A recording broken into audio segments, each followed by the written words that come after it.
ஆண்டவராகிய இயேசுவின் இனிய நாமம் மைமைப்படுவதாக. சத்தியம் டிவியில் காதுள்ளவன் கேட்க கடவன் என்ற நிகழ்ச்சியில் எழுப்புதலை குறித்து தொடர்ந்து கேட்டுக்கொண்டு வருகிறோம். நம்முடைய வாழ்க்கையில் மாற்றம் வருவதுதான் எழுப்புதல். ஆண்டவருடைய தயவுள்ள கரம் சபையிலேயும் நம் வாழ்விலேயும் நம்முடைய தேசத்திலேயும் ஒரு பெரிய மாற்றத்தை ஆண்டவர் கொண்டு வருவாராக. ஆண்டவர் இந்த நிகழ்ச்சிகளை கேட்கிற உங்கள் ஒவ்வொருவரையும் ஆசீர்வதிப்பாராக. மத்தேயு எழுதின சுவிசேஷம் 19ஆம் அதிகாரம் 27ஆம் வசனத்தை நாம் வாசிக்கும்போது, பேதுரு அவரை நோக்கி, இதோ நாங்கள் எல்லாவற்றையும் விட்டு உம்மை பின்பற்றினோமே, எங்களுக்கு என்ன கிடைக்கும் என்றார். ஒரு பணக்கார வாலிபன் இயேசுவண்டை வந்து ஒரு நல்ல கேள்வியை கேட்டான்.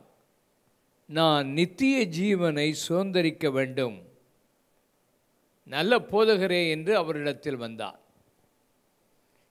இயேசு சொன்னார், தேவன் ஒருவரை தவிர வேறு ஒருவரும் நல்லவர் இல்லை. உன்னுடைய வாழ்க்கையில் நீ நல்ல கேள்வியை கேட்டு வந்திருக்கிறாய், கற்பனைகளை கைக்கொள் என்று சொன்னார். அவன் எந்த கற்பனைகளை நான் கைக்கொள்ள வேண்டும் என்று கேட்டபோது, ஆண்டவராகிய இயேசு விபச்சாரம் செய்யாதிருப்பாயாக, கொலை செய்யாதிருப்பாயாக, பொய் சொல்லாதிருப்பாயாக என்ற இந்த கற்பனைகளை அவனுக்கு சொன்னார்.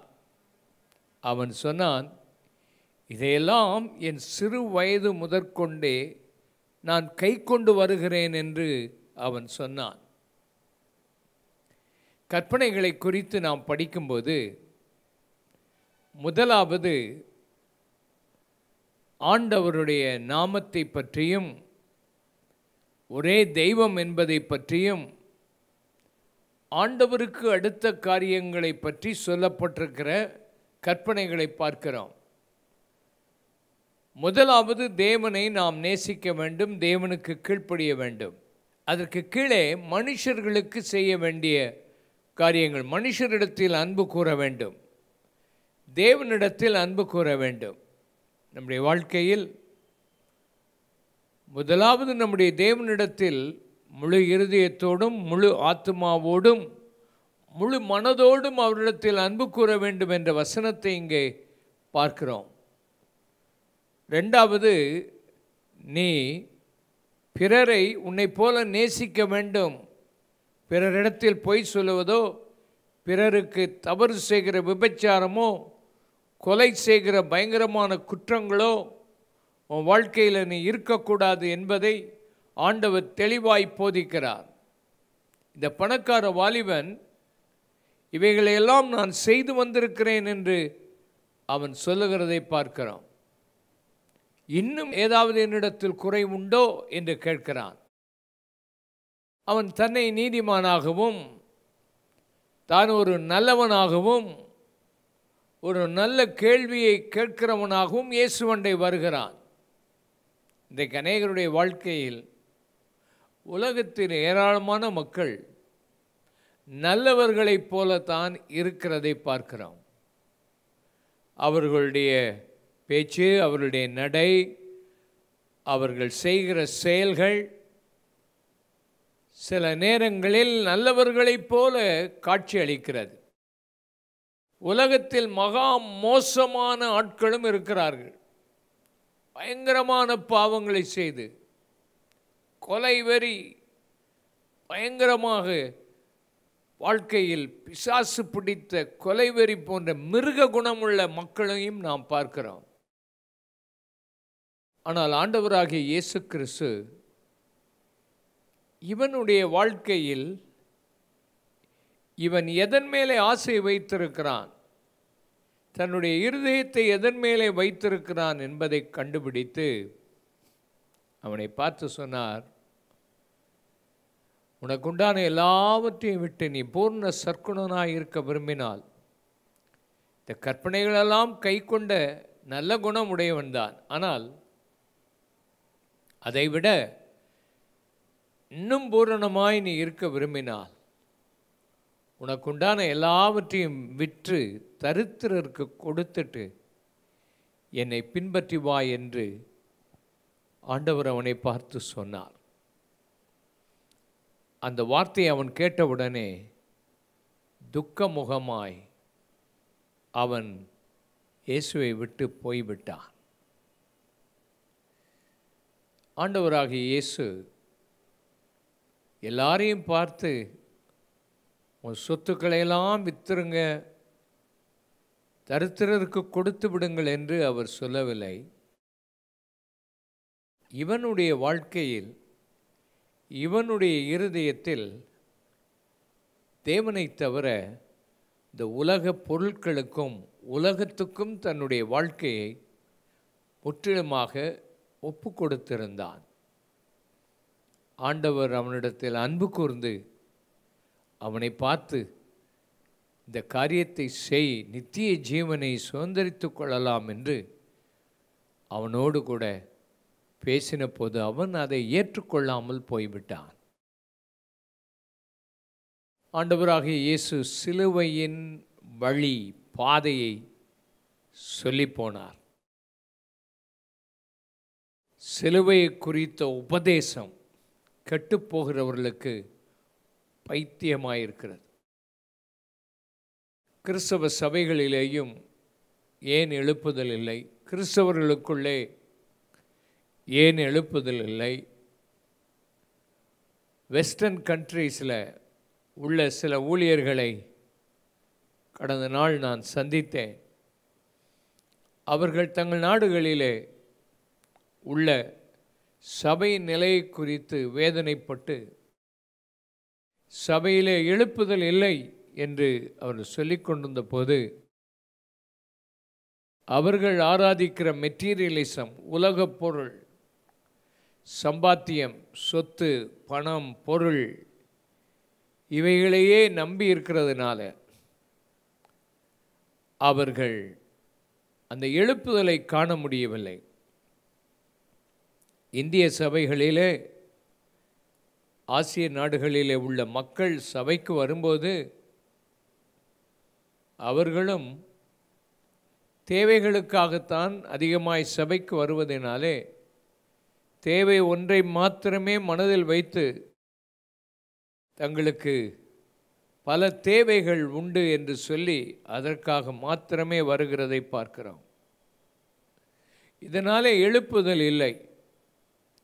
மனிதனுடைய உள்ளமெல்லாம் தனக்கு என்ன கிடைக்கும், தனக்கு வரப்போகிற லாபம் என்ன, தன் வாழ்க்கையில் எந்த சுகத்தை அனுபவிக்கலாம், இவைகளையே மனிதன் நினைத்து கொண்டிருக்கிறானே தவிர இவைகளையெல்லாம் விட்டு ஆண்டவரை பின்பற்றுகிற அந்த சிலுவையின் பாதையை அநேகர் விட்டுவிட்டபடியினால்தான் எழுப்புதலை காண முடிகிறதில்லை. உங்கள் வாழ்க்கையில் ஆண்டவராகிய இயேசு இதை சொல்லுகிறார். பணக்காரன் தேவனுடைய ராஜ்யத்தில் பிரவேசிக்கிறது அரிதான காரியம். ஒட்டகம் ஊசியின் காதில் நுழைவதை பார்க்கிலும் ஒரு ஐஸ்வர்யவான் தேவனுடைய ராஜ்யத்தில் பிரவேசிப்பது அரிதான காரியம் என்று இயேசு சொன்னதை சீஷர்கள் கேட்டுவிட்டு, அப்படியானால் யார் ரட்சிக்கப்பட முடியும்? மனுஷனாலே கூடாது தான், தேவனாலே எல்லாம் கூடும், தேவனால் மாத்திரம்தான். இப்படிப்பட்ட மனிதர்களையும் மாற்ற என் ஆண்டவர் வல்லமை உடையவர். இன்றைக்கு உங்கள் வாழ்க்கையில் பணம், பொருள், புகழ் மற்றும் அநேக உலக ஆசீர்வாதங்கள், உலக சுகம், உலக இன்பங்கள் இவைகளின் மேல் உங்கள் ஆசை வைப்பதை விட உங்களுக்காக மரித்து உயிர்த்தெழுந்த இந்த ஆண்டவர் பேரில் வைக்கிற அன்பும் முதலிடமும் உங்கள் வாழ்க்கையில் மிகவும் அவசியம் என்பதைத்தான் இந்த பகுதி நமக்கு விளக்குகிறது. பேதுரு இதை கேட்டுக்கொண்டிருந்தான். பேதுரு இயேசுவண்டை ஒரு கேள்வியை கேட்கிறான். இயேசுவே, நாங்கள் எல்லாவற்றையும் விட்டுவிட்டு உம்மை பின்பற்றுகிறோமே, எங்களுக்கு என்ன கிடைக்கும் என்ற ஒரு கேள்வியை கேட்கிறதை பார்க்கிறோம். பேதுரு எல்லாவற்றையும் விட்டு வந்தாலும் அவனுடைய வாழ்க்கையில் எனக்கு என்ன என்ன கிடைக்கும் என்கிற அந்த உள்ளான அந்த ஆசை இருந்ததை பார்க்கிறோம். வேதாகமத்தில் கெட்ட குமாரனுடைய ஓமையை நாம் படிக்கும்போது மூத்த குமாரன் தகப்பனோடு கூட இருந்தவன். இந்த கெட்ட குமாரன் தகப்பனுடைய சொத்துக்களையெல்லாம் எடுத்து போய் செலவழித்து அழித்து போட்டான். ஆனால் மூத்த குமாரனோ தகப்பனோடு கூட இருந்தான், தகப்பனிடத்தில் கூடவே வாழ்ந்தான். ஆனால் அவனுக்கு உள்ளத்தின் ஆழத்தில் தன்னுடைய இளைய சகோதரன் வீட்டுக்கு வந்த உடனேயே அவன் தகப்பனிடத்தில் கோபப்பட்டு தகப்பன்கிட்ட கேட்குறான், தகப்பனே, இவ்வளவு நாள் நான் உம்மோடு கூட இருந்திருக்கிறேன், எனக்கு நீர் என்ன கொடுத்தீர்? ஒரு ஆட்டுக்குட்டியை கூட எனக்கு கொடுக்கவில்லையே என்கிற உள்ளம் அவனுக்குள்ளே இருந்ததை நாம் பார்க்கிறோம். நல்லவன்தான், தகப்பனோடு இருந்தவன்தான். கெட்டகுமாரனை போல சொத்துக்களை அழித்து போட்டவன் அல்ல. தன்னுடைய உள்ளத்தின் ஆழத்தில் எனக்கு என்ன கிடைக்கும் என்று சொல்லி வீட்டுக்கு வெளியவே நின்று கொண்டானே. வீட்டுக்கு வெளியே போனவன் மனம் திரும்பி உள்ளே வந்து, நான் எந்த தகுதியும் மற்றவன், வீட்டிலே ஒரு வேலைக்காரனாக என்னை வைத்து கொள்ளும் என்று சொல்லி மனம் திரும்பி இருக்கிறான்.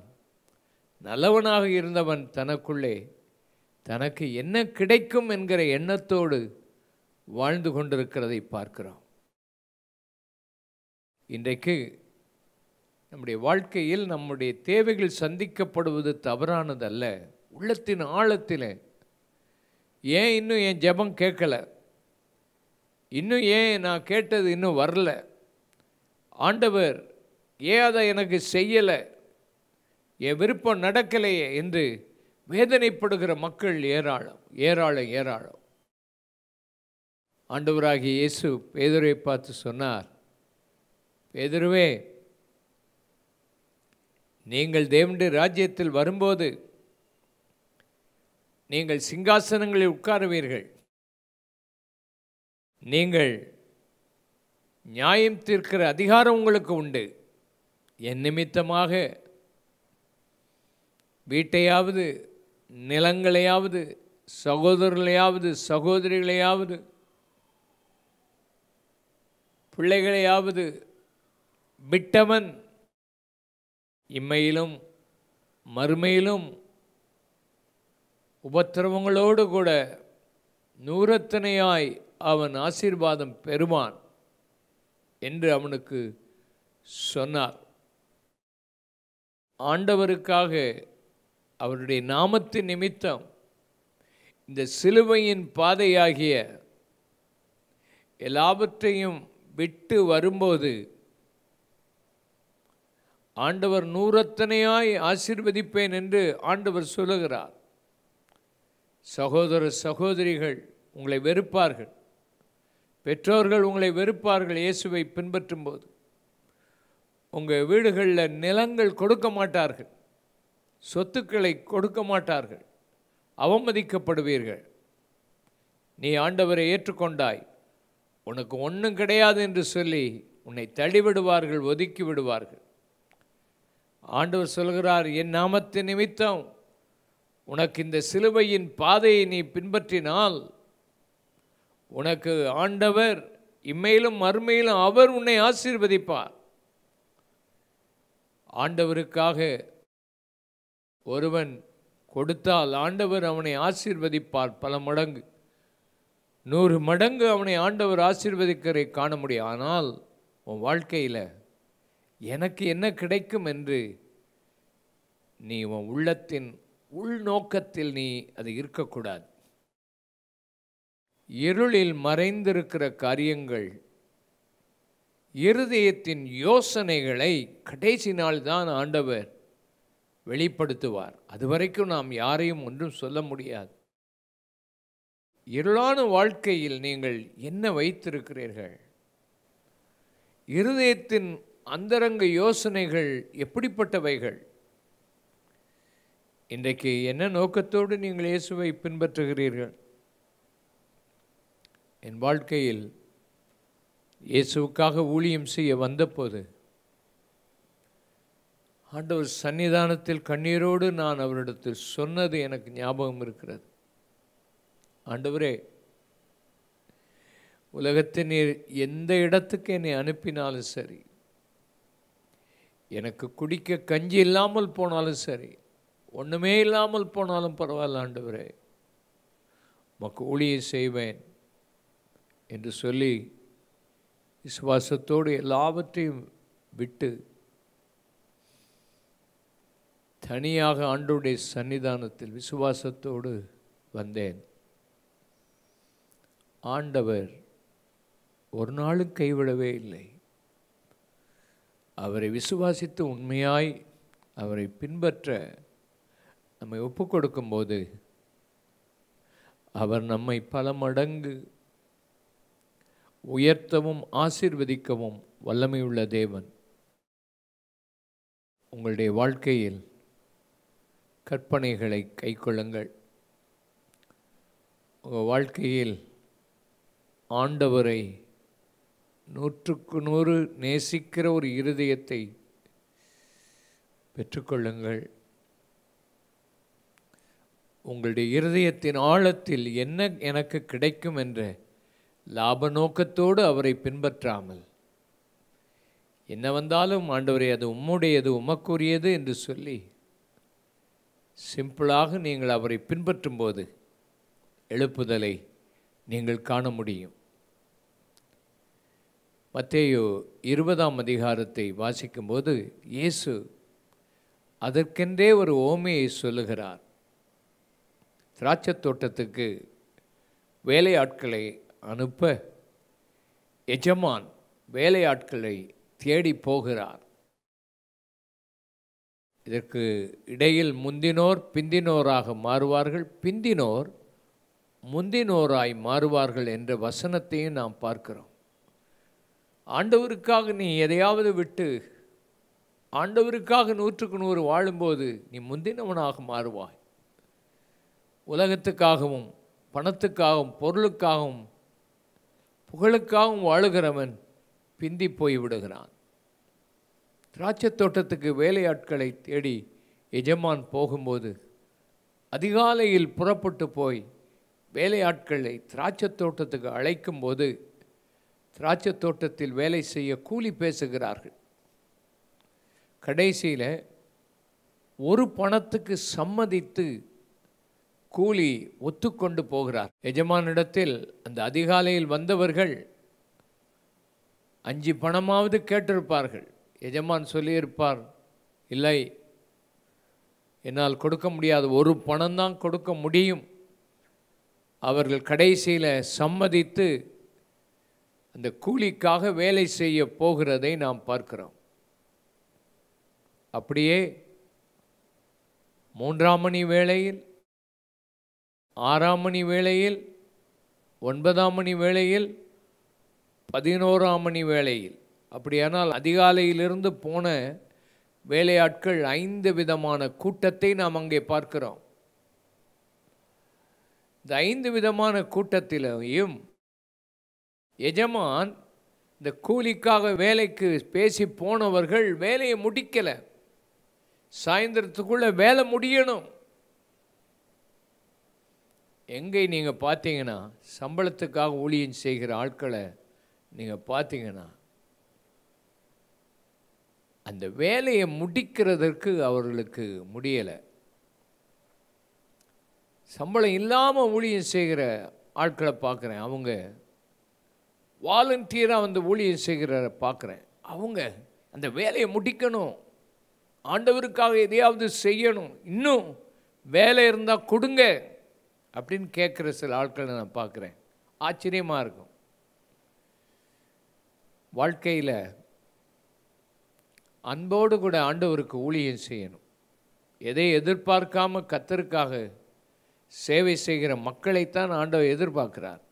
கடைசியில் 11ஆம் மணி வேளையில் வேலைக்கு போன ஆட்களை ஆண்டவர் கூப்பிட்டு, போங்கள், நீங்களும் போங்கள், நியாயமான கூலி நான் உங்களுக்கு கொடுப்பேன் என்று சொல்லி அனுப்புகிறார்.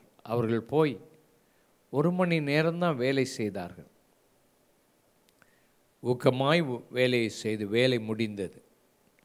எஜமான் காரியக்காரனை நோக்கி, இவர்களுக்கு கூலி கொடு என்று சொன்னார். முதலாவது யாருக்கு கூலி கொடுக்க சொன்னார்? வழக்கமாக நாம் என்ன செய்வோம்? அதிகாலையிலிருந்து வேலை பார்த்தவர்களுக்குத்தான் முதலாவது கூலியை கொடுப்போம். ஆனால் ஆண்டவர் இந்த ஓமையில் எஜமான், ஒன்றும் எவ்வளவு கூலி கொடுப்பீர், 1 மணி நேரம்தான் இருக்குது, எவ்வளவு கூலி கொடுப்பீர் என்று எதையுமே கேட்காமல், எதையுமே பேரம் பேசாமல், தங்களுக்கு என்ன கிடைக்கும் என்று எதிர்பார்க்காமல் அவர்கள் வேலைக்கு போனார்கள். முதலாவது அவர்களுக்கு கூலி கிடைத்தது. எவ்வளவு கூலி கிடைத்தது? 1 பணம் கிடைத்தது.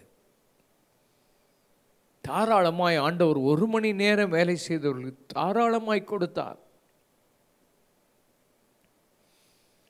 நம்முடைய ஆண்டவர் தாராளமாய் கொடுக்கிறவர். அவருக்கு உண்மையாய் எதையும் எதிர்பார்க்காமல் உண்மையாய் ஊழியத்தை செய்தவர்களை ஆண்டவர் தாராளமாய் ஆசீர்வதிப்பார். தாராளமாய் ஆண்டவர் ஆசீர்வதிப்பார். ஆண்டவருடைய அந்த கிருபை, அதை புரிந்து கொண்டவர்களுக்கு தான் தெரியும். எதையும் பேரம் பேசாமல், எவ்வளவு கூலி கிடைக்கும் என்று எதிர்பார்க்காமல் போனவர்களுக்கு ஆண்டவர் தாராளமாய் கொடுத்தாரே. பின்னால் இருந்தவர்கள் எப்பவுமே அவனுக்கு பணத்தில் தானே குறி. முதல்ல போனவன் எவ்வளோ வாங்கினான்னு கேட்குறான். 1 பணம். அப்போ இவங்க நினச்சிக்கிட்டாங்க, நாங்கள் 12 மணி நேரம் வெயிலில் வேலை செய்திருக்கிறோம், எங்களுக்கு 12 பணமாவது கிடைக்கும், அதிக பணம் கூலி கொடுப்பார் என்று நம்பி அவங்களும் கூலியை வாங்க வந்தபோது 1 பணம் தான் அவங்களுக்கும் கொடுத்தார். அப்பொழுது அவர்களுக்கு எரிச்சல் வந்தது, முறுமுறுப்பு வந்தது. 1 மணி நேரம் வேலை பார்த்தவங்களுக்கு 1 பணம், 12 மணி நேரம் வெயிலில் உஷ்ணத்தை தாங்கி கடினமாய் உழைத்த எங்களுக்கும் 1 பணம் தான். அப்போ எஜமான் சொன்னார், நீ 1 பணத்துக்கு சம்மதிக்கவில்லையா? நீ கேட்டதை நான் கொடுத்தேனா? உனக்கு நான் தப்பு செய்யவில்லை, நீ சம்மதித்தபடி உனக்கு நான் கொடுத்தேன்.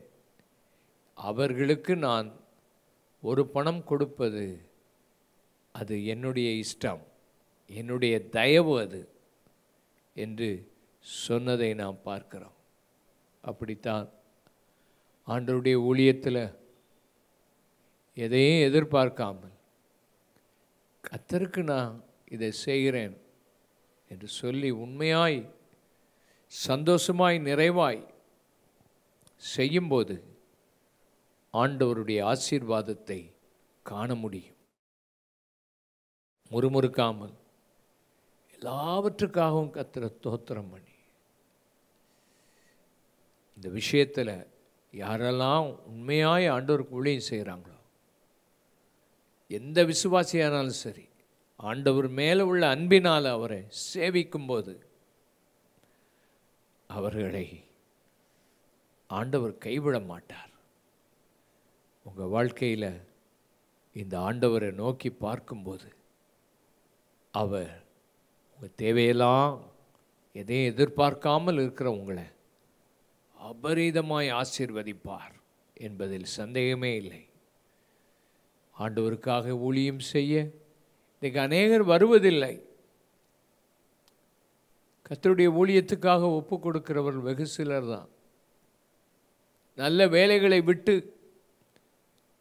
ஆண்டவரை பின்பற்றுகிறவர்கள் வெகு சிலர்.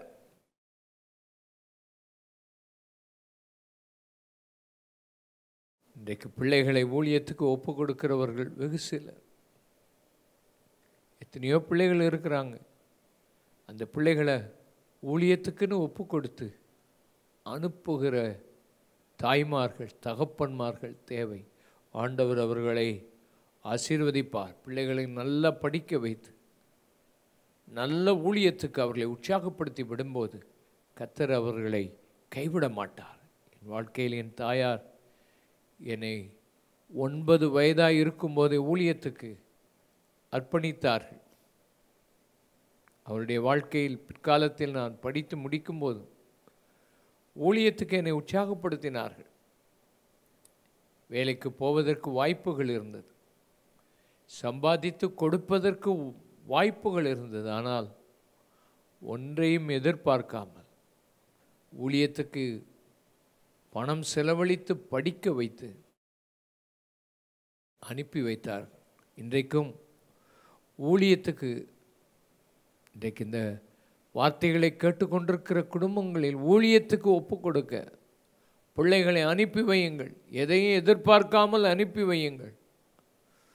ஆண்டவர் பல மடங்கு உங்களை ஆசீர்வதிக்க ஒரு வல்லமை உடையவராயிருக்கிறார். இன்றைக்கு உங்கள் வாழ்க்கையில் இந்த ஆண்டவரை நோக்கி பார்த்து ஜெபம் பண்ணுங்கள், ஊழியத்துக்கு அர்ப்பணியுங்கள்.